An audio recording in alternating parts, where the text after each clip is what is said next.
Hey, Rutgers Rant listeners, it's Steve Politi from NJ Advanced Media. We appreciate you supporting this podcast and the sponsors who help us continue doing it. This week's podcast is brought to you by the New Brunswick Development Corporation. If you listen to this show, you love Rutgers. And if you love Rutgers, you know the positive impact that DevCo has made on the campus and its community. We thank the New Brunswick Development Corporation for its continued support and for helping make this podcast possible. Now back to the show. From NJ.com and the Star Ledger, welcome to the Rutgers Rant, your one-stop podcast for the Scarlet Knights, with your hosts, Steve Politi and Rutgers insiders Brian Fonseca and James Crash. Let's start shopping. Hello, everybody. Welcome back to the Rant. Big show, big stuff, wild weekend. Before we get started, though, I want to thank Chris Palladino and the New Brunswick Development Corporation. Fellas, DevCo is back as our sponsor for 2022. We are a sponsored podcast. Very exciting stuff. Thank you, Chris. I know he's one of the biggest fans of Rutgers going, so this is exciting stuff for us. All right, let's set the scene. You know, we're down in Piscataway, Selection Sunday. I got to admit, when I walked into the building, I don't know how you felt, Brian. I just that little bit of uneasiness. And I think that 22 years of covering Rutgers has rubbed off on me in some ways where you just expect things will not go the way that Rutgers fans hope it will go. You're in that room. You know, Steve Pikiell says a lot of nice things to all the fans and players, the team personnel that had been gathered there for this moment. And when Rutgers popped into the bracket, Brian, it was almost like everyone was just momentarily stunned. Like it happened so quickly that I don't think people were ready for it and expecting it. And then, just a real nice scene, jubilation, Geo Baker, teary-eyed moment, hugging his longtime teammate, Luke Nathan. It was just really a nice moment. Yeah, you saw a lot of hands going on heads and people almost in disbelief. I think the players, as much as fans, as much as us, were really not sure what to expect. And like Gio said, in Rutgers fashion, they could have either waited all the way to the end of the show to make people wait or not even put them in the field. I think people don't realize how, Rutgers was the second to last team in, right? Yeah. Obviously because of some bid stealing, but Rutgers is in historic fashion, is in the tournament in historic fashion because no team that has a resume like theirs has ever made it, which is why those hours were so tense. It's why Steve Pikiell gathered his team before the selection show and said, hey guys, we did some great things. We should be in, but we don't really know. It's why everyone was the room. You felt the tension in the air. You had Hobbs coming up to us and asking us if we heard anything. We're asking him if he's heard anything, and everyone's right. Kind of just like, what the hell is going on? So I think you felt that more than excitement, you felt just relief in the room that they're in and they're going to Dayton. And then from there, people were kind of just who they're playing, where they're going is just secondary. They kind of like in your column, you embrace Dayton because you're in, and that's all that really matters. Yeah, and there's first a lot of relief, and I find you talking to Geo Baker afterward. He wanted to watch the selection show in his apartment probably from behind his couch. I was certainly happy for him because, I remember the way he was after losing that game in in Indianapolis last year, just sort of devastated by the way that game unfolded, and admitting that he didn't think he was ever going to get over that loss. Now he has another chance, Cratch, and that's all this team wanted was just an opportunity to be in the field to prove that the team we saw in February is the team that matters, that those November losses are long in the rearview mirror. It's an opportunity. No doubt. I gotta say, I was stunned. I was not at the party. I was watching on TV. How quickly everything got wrapped up. Mm-hmm. I think I got kind of lucky. You guys got kind of lucky. It was like, since the past disasters reveals, they're kind of snappy with these things. But to have Rutgers come off the board quickly, I think in hindsight, you're like, oh, that's right. They might have to play Gonzaga at some point. So that kind of takes a little bit of the shine off of the whole situation. But no, it's a chance for them, a chance they deserved. I think it's obvious if you watched any basketball games. This is one of the top 68 teams in the country, probably top 50 or so. They deserve to be in the tournament. It's a good matchup. If they can defend the three-pointer against Notre Dame, I think I got a shot to move on. Notre Dame doesn't score a lot of points. And then you got a matchup with Alabama, kind of a gimmicky offense. Maybe you got a shot there. So I like the draw Rutgers has gotten. I think that if you're a Rutgers fan, you were hoping they'd be on the East Coast. Obviously, they're going to be in the West Regional, Dayton to San Diego, then potentially to San Francisco. So, but I think it's a good draw for them and a chance for them to make some noise. All right, what do we know about Notre Dame? This is a good question. Let's do a quick breakdown, Fonseca. Second place, 15-5 in the ACC. That used to mean something. Clearly, the ACC not what it's stacked up to be. Mike Bray, an excellent basketball coach. This program has an identity. In a lot of ways, an identity that Steve Pikiell can relate to. Shoot a lot of 3-pointers.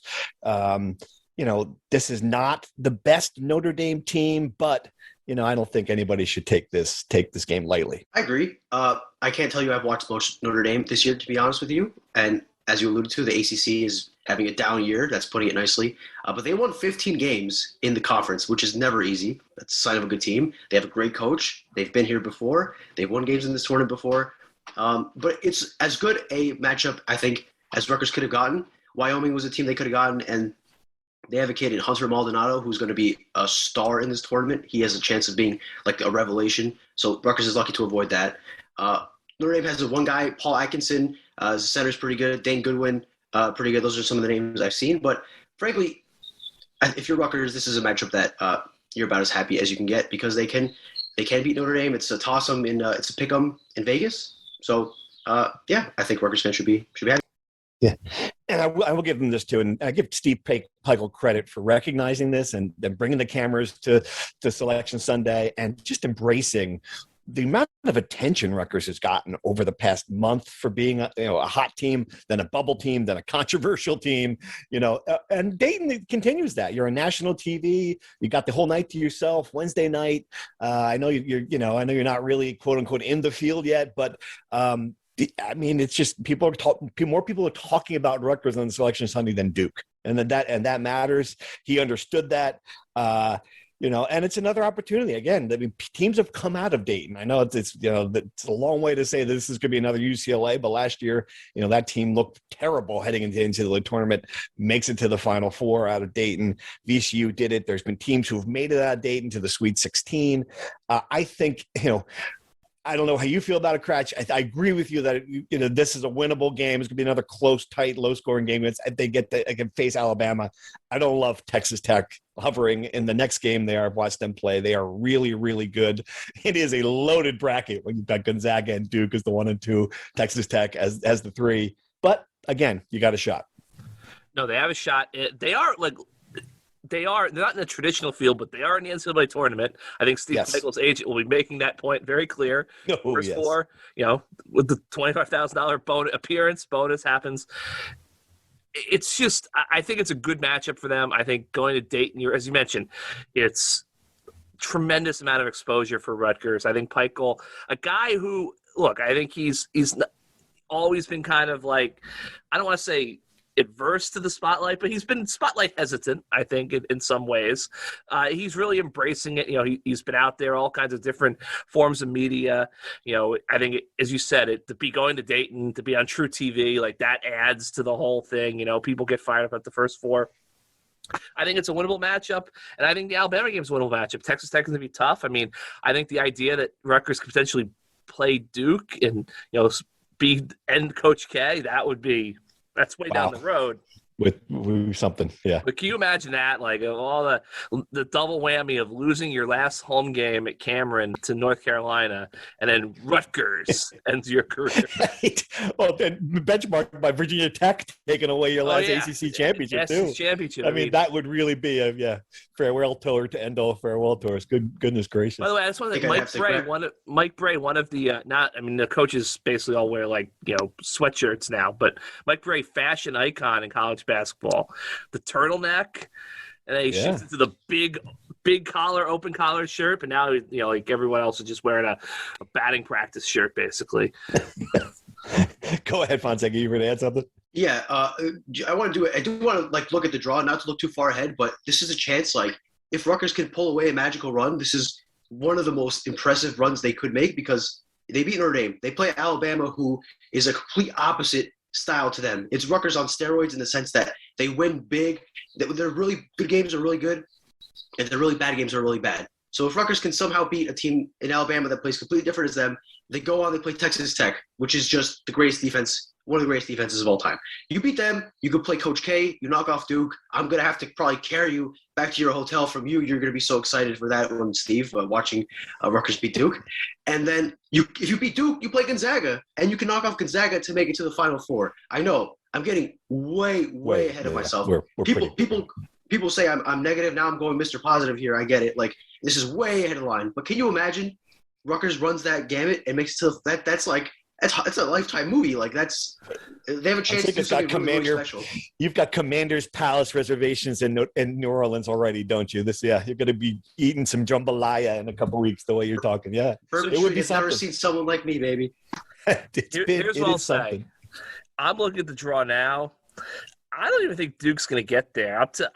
Michigan State is going to beat Duke in the second round. Wow, you think so? Oh yeah, that would actually be like, of all the ways, like, you know, Coach, like, Duke is clearly kind of just wheezing to the finish line here, and I think how great, if you think about it, for all the times Duke has beaten Michigan State in a big spot, like, that would be kind of, kismet if Izzo ends it there. Plus, I just think, when you have Michigan State, I watched the Davidson-Richmond game. The funniest thing ever, I have to tell everyone, my fiance is a Richmond graduate.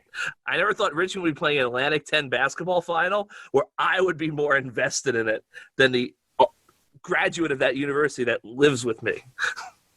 She was just like doing her thing on a Sunday, and I'm like, hey, Richmond, might be able to take Rutgers out of this thing. Got to keep watching. Oh, man, that is good stuff.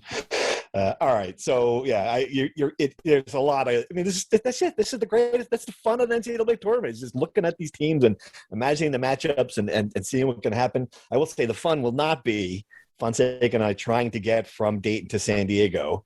Dayton, the sixth biggest city in Ohio, does not have a international airport that will allow you to fly directly to San Diego. So that's gonna be fun. But if they get out there, you've got a lot of interesting teams out there. Seton Hall's out there. I mean, New Jersey represented out in Southern California. So it's going to be for the fans who do get out there. It should be a fun weekend. All right, I'm going to jump into true or false here. Good transition. And we're going to have some Dayton true or false. I'm going to test your knowledge on the sixth biggest city in Ohio. Ready or not? Here we go. All right. Dayton, true or false, number one. Dayton is where the toaster oven was invented. Fonseca, true or false? I'm going to go with false here. All right. Cratch, true or false? I'm also going to say false. You're correct. It is false. It's where the cash register was invented, and also where the machines that cracked the code of World War II. I didn't know that, but there's some good trivia for you. All right. Dayton, true or false, number two. Dayton is called the Gem City. Fonseca, true or false? I'll go with true. It has a nice charm to it. It does. All right. Cratch? I'll say true. Yeah, you guys are 2 for 2. The Gem City. Although no one is quite sure why, which, of course, is hilarious in itself. All right. Dayton, true or false, number 3. The Dayton Peace Accords ended World War I. Fonseca, true or false? There's absolutely no way that's true. Cratch, true or false? False. Yeah, it was, but there is the Dayton Peace Accords was something, I think, Bosnia Herzegovina, some sort of conflict between Serbia in the 1990s. There was such a thing as the Dayton Peace Accords. Congratulations, you guys have unofficial citizenship in Dayton. All right, another true or false on topics. Forget what happened Sunday. Steve Peichel must upgrade the non-conference schedule. Fonseca, true or false? A truer statement has never been said on this podcast. Cratch, true or false? Yes, very, very, very true. Follow-up question, true or false? Don't worry. He will upgrade this schedule next year. Fonseca, true or false? False. Cratch? True. Wow, all right. We'll get to that one in a minute. True or false? The RU screw was still in effect with the game times for Rutgers. Fonseca, did they get an unfair game time in the tournament? True or false? I would not call it unfair for them. I would call it very unfair for you and I. Okay, so you say false. Are you screwed, Cratch? True or false? I'm gonna say false. I mean, these guys, they travel charter. You know, the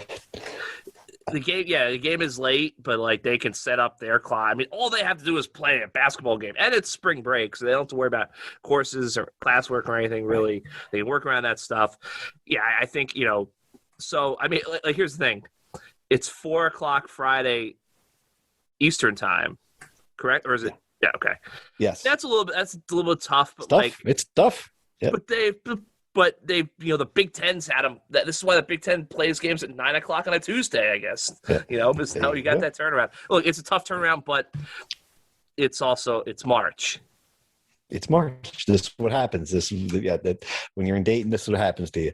All right, true or false? The Big Ten tournament double bye turned out to be a bad thing for the Scarlet Knights. Fonseca, true or false? False, because they're in the NCAA tournament, so it doesn't really matter. Doesn't matter. Cratch?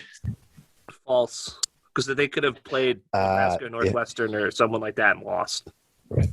Yeah, it is false. But I think that Iowa turned out to be a bad thing. They're really good.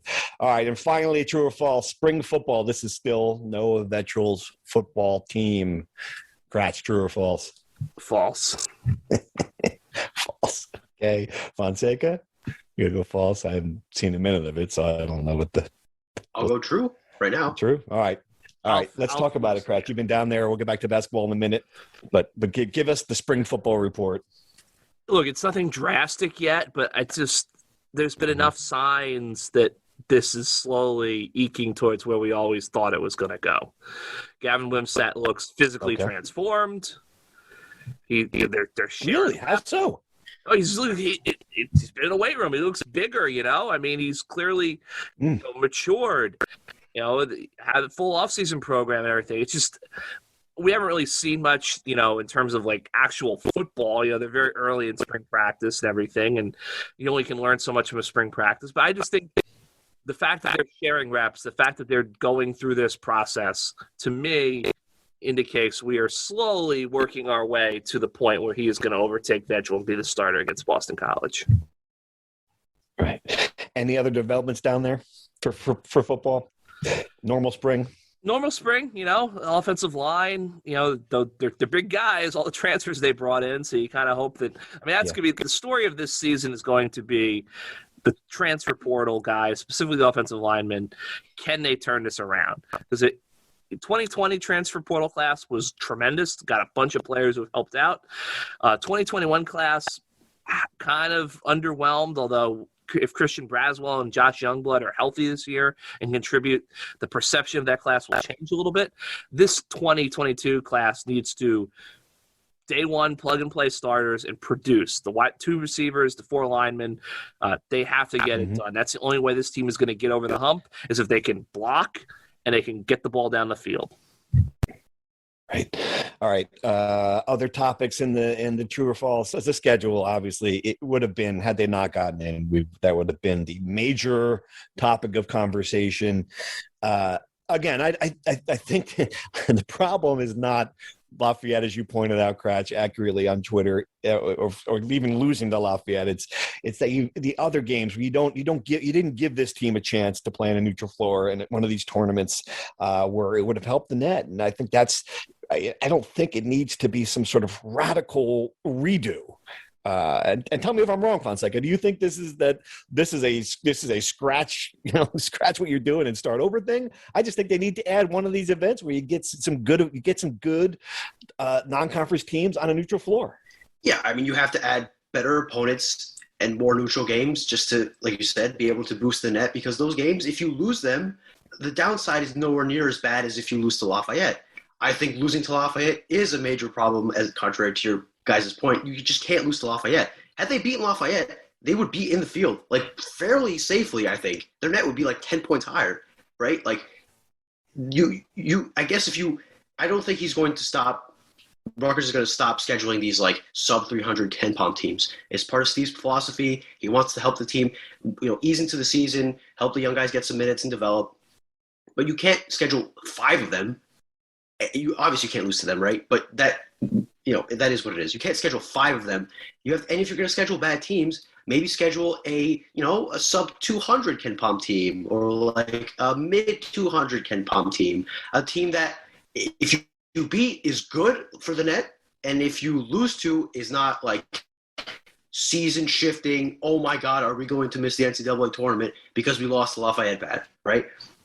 I think they will. I think they will take a lesson from this. It's just a matter of A, how much of a lesson, how much are they going to change? And B, are teams going to be willing, or are these events going to be willing to have Rutgers in them? I think so. I think Rutgers has developed itself into a draw, but we won't really know until, it happens. So we shall see. But the point is that, yes, they can't have 6 sub 300 Ken Pom teams ever again. This team is too good. This team was way too good for them to do that. Way too good. Yeah. It should have been a 6 seed. You should have been talking about this. We should have been talking about them as 6 or 7. Where are they going to play? Not if they're going to get in. That was really the jarring thing. Right. The thing is, if you're going to call this your best team yet, which they look more and more like that with each passing game. If you're going to call them that, schedule like it. Play a good team. Get in, a neutral court game against, an Atlantic 10 team or whatever it is. Play it. Challenge them. And if you lose, you learn. You're prepared for March. And obviously, they were prepared for the end of the Big Ten slate, but maybe they'd be prepared to play Maryland in January or Minnesota on the road in January or whatever it is, right? So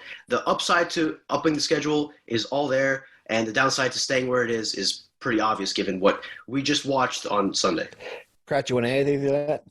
Yeah, I just think a couple things. Like, one, what I don't understand about the neutral court thing is it's not like we are lacking for sufficient neutral court sites in this area.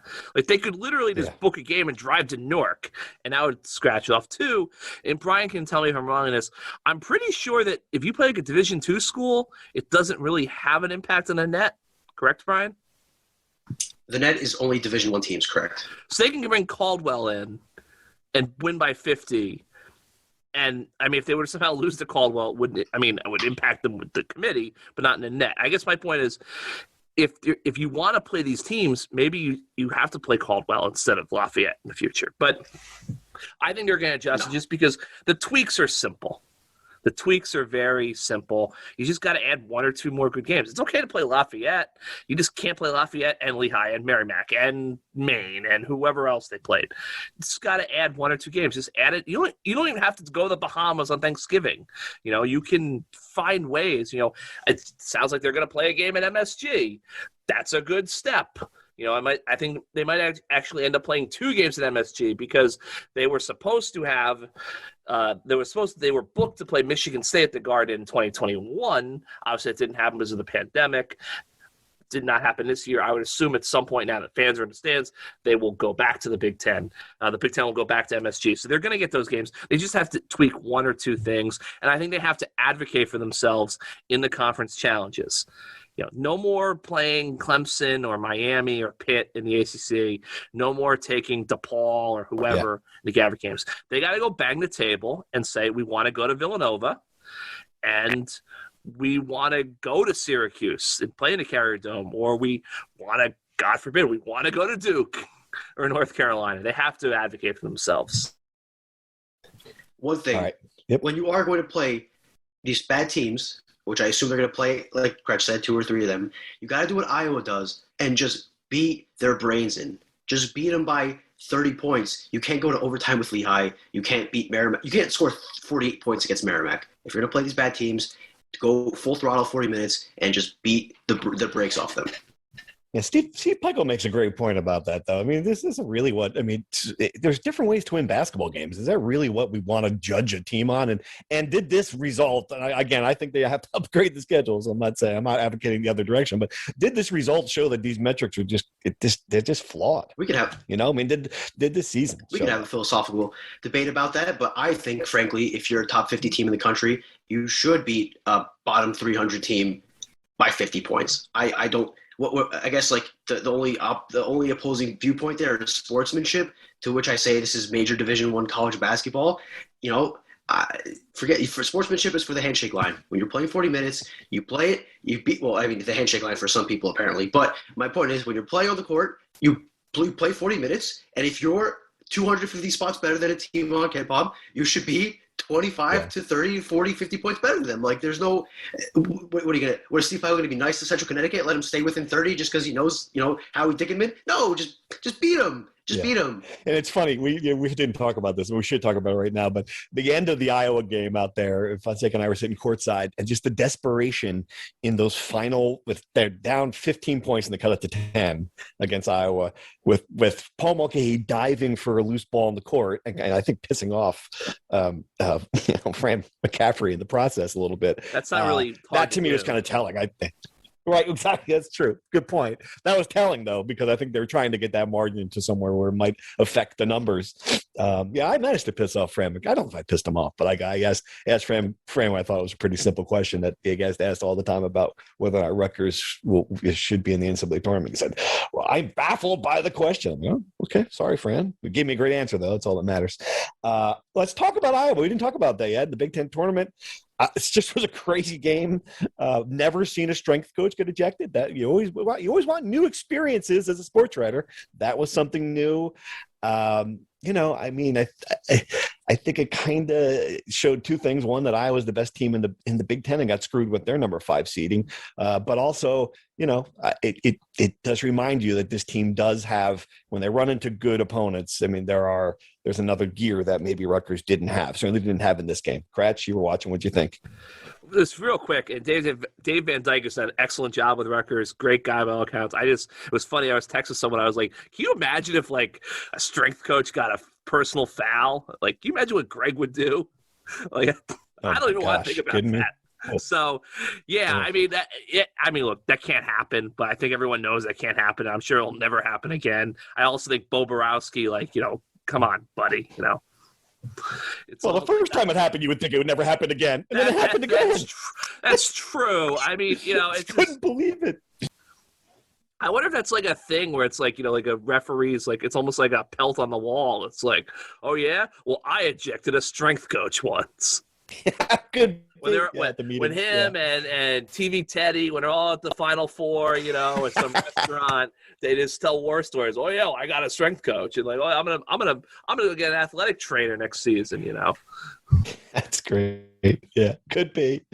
Any final thoughts on Iowa and the Big Ten tournament as we're out there for an extra day that we expected, Brian? Yeah, a couple things. One, I think Dave Van Dyke had the very unfortunate timing of when he screamed that expletive, in that moment the entire arena was silent. I was right across the court from him. Yeah, it was weird. You could hear a pin drop, and all you hear is him saying that word. Like, I heard it like he was right next to me. And at that point, people could say what they want about Bo Borowski. I saw a stat floating out there that he refereed the Lafayette game as if it was his fault that Rutgers lost to Lafayette, which is just such a funny thought to have. But anyway, he had to tee the guy up. He had to. Like, you can't have a guy scream that in your face. Everyone hears it and just act like it didn't happen. Yeah. Another thing, Iowa winning the Big Ten, huge W for metrics guys like me. Iowa had the best efficiency margin in the Big Ten going into the tournament, and they rocked everybody they played. That's a W. Go to Ken Palm. He doesn't lie. And anyone talking smack about the metrics, take that for size. Iowa was very impressive. Iowa always scores 1 billion points. They guard now. They're good. Keegan Murray, National Player of the Year candidate. My Big Ten Player of the Year vote. I feel vindicated. That kid is good. 8 for 10 from 3 against Indiana in the semifinals. Have you ever? Yeah, that's insane. Amazing. It is amazing. Insane. Nobody could guard him. Not even on. I'm not saying nobody on Rutgers guard him. Nobody in the Big Ten could guard him when he's playing like that. They can make a run. And to wrap up this metrics thing, Wisconsin was the Big Ten champion despite winning all these close games. Their metrics are not that good. I haven't watched much Colgate. I'm just saying, if you're going to pick a first-round upset, Colgate over Wisconsin. Wow. I don't even know who Providence is playing. I don't know who they're playing. South Dakota State. They got the Jackrabbits. South Dakota. Oh, the Jackrabbits. Yeah, pencil that in. Jackrabbits by 7, baby. Providence. Their luck has run out. The metrics don't lie. Wisconsin or Providence or both will lose in the first round. Book it. And if I'm wrong, well, it's not the first time. But I got a strong feeling about it. I love the Midwest region because you've got, Iowa in there. You've got Richmond, who I think showed some feistiness in the A-10 final.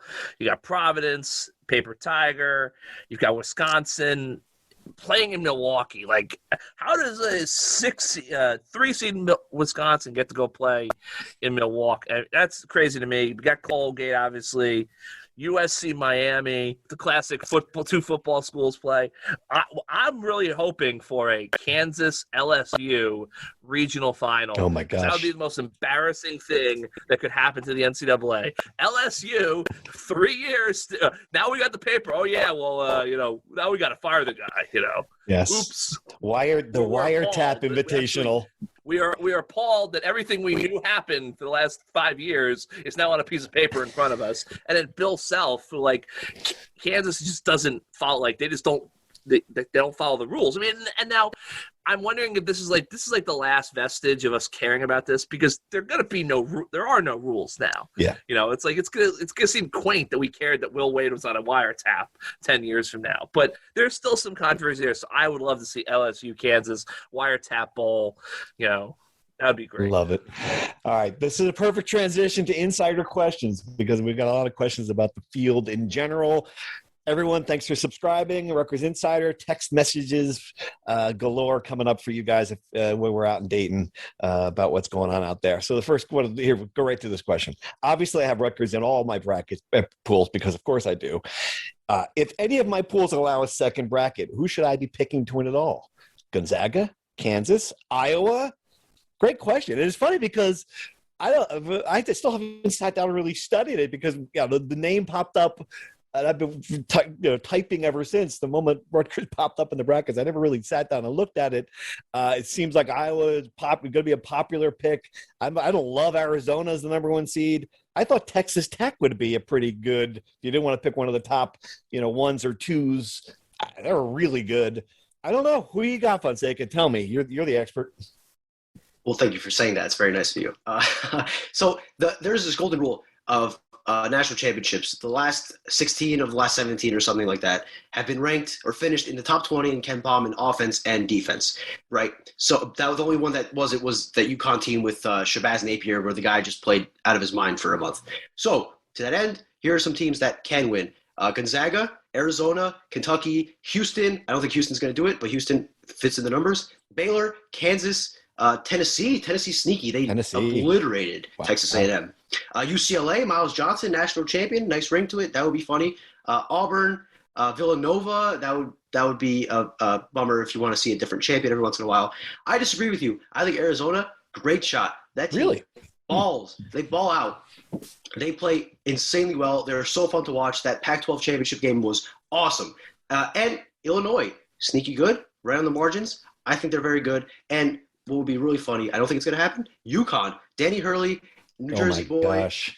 Can you imagine that? Imagine that? Cannot imagine. One team that's not going to win, Duke. They're not going to win. See, the moment Duke beat North Carolina beat Duke in that game, I immediately put $20 on Duke to win it all, because I'm just they have to. So I disagree with you there that there's something at work. Cratch, who are you picking? Pick Gonzaga. Yeah. I just feel like eventually Mark Few's got to get it done. And I just feel like Tennessee, Rick Barnes is not going to win a national title. Let's just put that to the side. No. Iowa, right. I think I could see Iowa having a torrid first weekend and then flaming out in the Sweet 16. Don't think Duke's going to win it. I think Arizona had the big injury in the Pac-12 tournament, so I think you got to have concerns about them. I like Michigan State, though. I just think Izzo, that draw, he's got a couple manageable games. I think they could make something happen there. I also, I just have a feeling this is going to be one of those weird years where we see a lot of upsets early on that kind of clears the path for someone to an obvious team to win a national title. I will go with the Zags, but I do think the Scarlet Knights are going to win at least one game in this tournament. Wait, one game after Notre Dame, one game, or one? Is that the one game? That could be the one game. Alabama, the shooting. I just wonder if can they keep pace with a team like that? But I think they will beat Alabama, and we'll see what happens after that. All right, here's a question from Jamie in Sioux Falls. Again, our South Carolina bureau is buzzing. This might sound weird, but the fact that Rutgers was on the bubble for the last month, was it better in the long term for the program than being safely in? The amount of attention the Scarlet Knights have gotten since the beginning of February has to be beneficial, right? I think the easy answer is yes, but the butt on that is you also don't want to just be the program that's hanging by a thread too. I think, the teams that really get attention, like the lost attention last March when Rutgers blew that lead to Houston, where they would have had a full week to enjoy being in the spotlight in the Sweet 16, would have been immeasurable. So I think that there's more attention to be had, but there's no doubt, Brian. I mean, look, people talked about Rutgers. They were a topic forever. This is a very nice spin. I could not disagree more. Imagine they won those early games, and then they had that 4-game win streak, and they were Big Ten champions, and they were a top 4 seed, and they were a top 25 team, and everyone's like, "Oh my God, are you seeing what Rutgers is doing right now?" Instead of being like, "Oh my God, is Rutgers going to be a team that destroyed the Big Ten and is not going to make the tournament because of Lafayette?" Maybe I was the only guy talking about that possibility, and maybe people were talking about Rutgers winning games, but I think that the ceiling for them having been really, really good, if they played the way they played in February for the first 3 months, would get a lot more positive attention and would get a lot more important attention because, yes, recruits like hearing about Rutgers. I think recruits want to play for a team that is a top 4 seed and not a team that's like, "Oh my God, we're in Dayton." I think that there's a higher ceiling of attention there had they been good or better. That's certainly a really convincing argument. The other side. Well played. If they had won the UMass, DePaul, Lafayette trio, and they had won 2 of the 3, and when they went 1-3 against the basement in that stretch, I mean, they would have been what, 22-8? Yeah, something like that. Third place in the Big Ten. Yeah, I mean, like, that's pretty good. I mean, that's what's. I think really quick. Getting back to the schedule talk, they've barely gotten in now. I mean, last year they were in, like, they've been a double-digit seed 2 years in a row, winning double-digit games in the Big Ten, which goes to show you that they have to get the schedule. They won 12 Big Ten games this year, and they are in the first 4. That's crazy. Yeah, it really is. It's good. It should. Yeah, we shouldn't be booking flights to Dayton based on that. You're absolutely right. All right, more questions from Alex in Marlboro. Which bench player has to step up for this team to beat Notre Dame and go on a run? I mean, based on the Iowa game, it would. If anybody scores a basket, it'll be better than the bench did in that one. Obviously the obvious answer is Dean Reber. Fonseca, who do you got? Yeah, I agree with you that somebody has to step up. I don't necessarily agree with Dean Reber because that would imply Cliff Amory's not on the floor, right? If he's playing well, he's going to play 30, 35 minutes or whatever. I'd like to see Andre Hyatt. Andre Hyatt was like rock solid for 2 to 3 weeks, hitting big shots, playing good defense, getting boards. If he can, do that, hit some big shots, get, double-digit scoring for the first time. Mawot Mag had a stretch early in the season before Michigan knocked his teeth out again, where he was making some big plays, made some huge, huge plays against Purdue. Like, he has the chance. It just hasn't come out of him recently. Jaden Jones still in the concussion protocol, from what I understand. I don't know if he'll travel out there or not. I don't think he would play. He hasn't played in the past month or so. But this is March. March stuff happens. You need a guy come in. I don't think it'll happen, to be clear. I'm just saying weird stuff happens. But my prime candidates, I would say, in order, it would be Mawot Mag, then Andre Hyatt. Like, those 2 guys, one of them desperately needs to do something. All right, Kratz, you take this one from Tony and Lawrence. How much of a crowd advantage do you think Notre Dame will have given their geographic proximity and national following? But it could be work the other way too. People also hate Notre Dame, right? So it's true. What do you think? I think they'll have an advantage, but I don't think it'll be like anything drastic. I think Rutgers fans will be there. I mean, I think it's kind of weird. That's kind of the thing. Like, I feel like a lot of times we overrate the crowd at these games. Like, oftentimes the first early round sites are just like airplane hangars, like no one's there. Yeah. So I think that's everything too. There could be no crowd on a Wednesday night at 9 p.m. in Dayton, Ohio. Absolutely. Dayton usually does a pretty good job with these games, and there'll be some people there because it'll be Caleb McConnell's friends and family from Dunbar High School in Dayton. We learned that one, that Caleb McConnell is going one of his home cities. So there'll be some folks there. But yeah, you're right. It could be the opposite. All right, here's a good one for you, Fonseca, from Rick in South Carolina. Sure, it's out there, but how are you an 11 seed with a playing game? Does that mean Wyoming, Indiana at 12 for the last two, and the other 12 seeds were automatic qualifiers in Richmond? Yeah, I think that might be the answer. I'm looking at the seeds now. Based on the entire, when they seed the entire tournament, Rutgers was 44th, ahead of Indiana, ahead of Virginia Tech, was won the ACC, ahead of Notre Dame. I mean, is that as simple as why they're 11?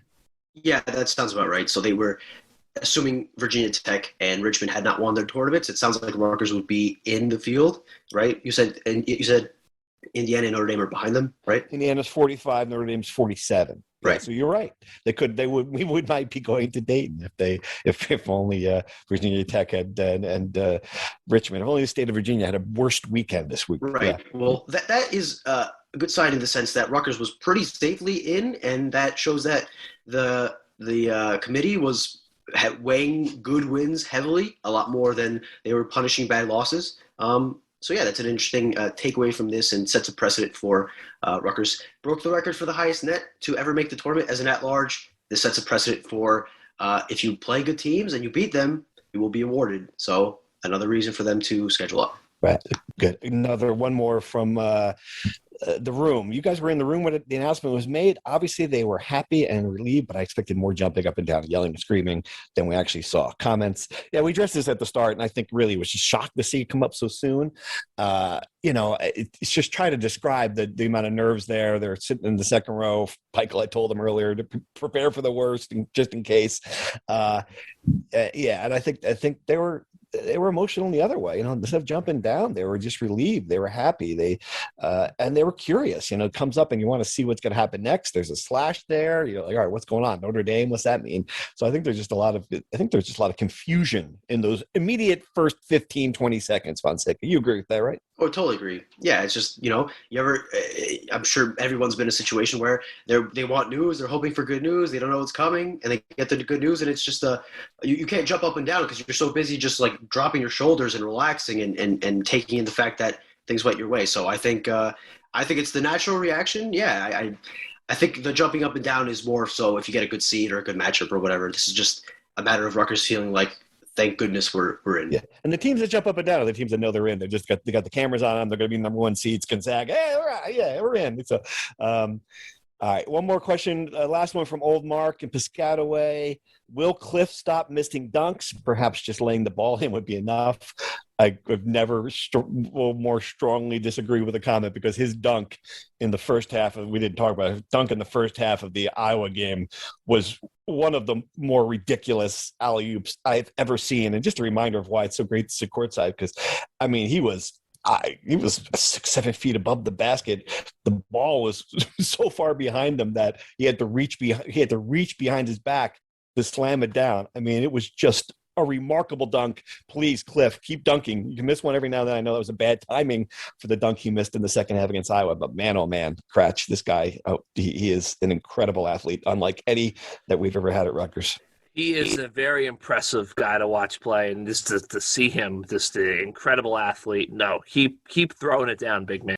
All right. Thanks, everyone, for your questions. I appreciate it. We appreciate it. We appreciate Devco, of course, for continuing to sponsor, and the Rutgers Insider. It's been a fun thing for us to do. All right. Let's talk. What else we got here? We got the wrestling. When are you heading? What are your travel plans, Cratch? I fly to Detroit on Wednesday. It's a 3-hour. At first, I was like, I thought Dayton was closer to Detroit than it actually is. It's a 3-hour drive and a 9 o'clock tip-off, and start wrestling early in the morning. So I will be watching the game from Detroit, but we'll be out there. Rutgers is sending 7 guys. I think, Connor O'Neill kind of got a lucky draw. He's a guy who's at an up and down season. Great experience for him to go out to a national tournament. He's not a guy who's really going to have a chance to be an All-American in all likelihood unless something insane happens. But the other 6 guys Rutgers are sending, all 6 of them I think conceivably could get to the podium. Obviously, Sebastian Rivera is a serious national title contender. I think Greg Bolsack and John Poznansky, if Paz can kind of get out of this funk, he's a dangerous guy. I think they can All-American. Mike Van Brill, I think, has a real good shot to do it, and it'd be a cool story. Obviously, his brother, a couple years ago, had a lead in the third period in the blood round, let it slip, lost, failed to get All-America status. So there's been a Van Brill at Rutgers now for like 8 years in a row. And this is Mike's last season, so it'd be really kind of cool for the family to get that All-American finish finally. Dylan Shawver and Joey Oliveri, first time going to the national tournament. I think they're guys who aren't favored to get to the podium, but I could see them making some noise. Every Rutgers wrestler has a really tough second-round matchup because it's national tournament. I think that's going to be the big round for Rutgers, assuming they can win their first round matchups. If guys can get to the quarters, they set themselves up to only need one win to be an All-American. So I think that's going to be the big round for Rutgers to watch. Is Rivera going to win? I think he is. Because he's a 3 seed. Jaden Ehrman from Iowa is banged up. The war industry's got a busted knee. Sebastian obviously had knee surgery as well, but his knee's in better shape. So I think he's a really good chance to get to the final. And then, look, we've seen him wrestle Nick Lee twice. They were elite level matches. He was right there with him. I think he's got a really good chance to end his career and become Rutgers' 3rd national champion. Awesome. All right. What else we got going on? We've got some baseball, softball, lacrosse, lost to Princeton, I saw. Anything else worth noting before we sign off? No, I mean, baseball, I think they split in Hawaii. So now they're gonna spend a little bit more time in Hawaii. They head out to a big 3-game series with Nebraska Omaha, a team that made the NCAA tournament last year. They're off to a good start. Obviously, lacrosse is tricky now. That look, there's no shame in losing. There's a ranked Princeton rivalry on the road.